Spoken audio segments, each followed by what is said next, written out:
தயவுசெய்து இமயத்திற்கு செல்ல எனக்கு அனுமதி கொடுங்கள். தடையற்ற தனிமையில் தொடர்ச்சியாக தெய்வீக தொடர்பை அடைய எண்ணுகிறேன். நான் உண்மையில் என் குருதேவரிடம் இந்த நன்றிகெட்ட சொற்களை ஒரு சமயம் கூறினேன்.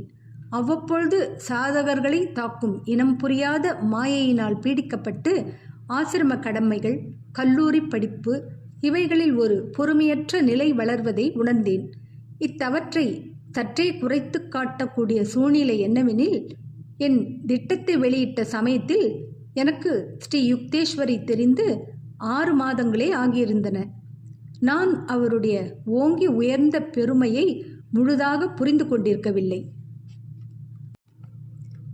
இமயமலையில் பல மலைவாழ் மக்கள் வாழ்கிறார்கள்.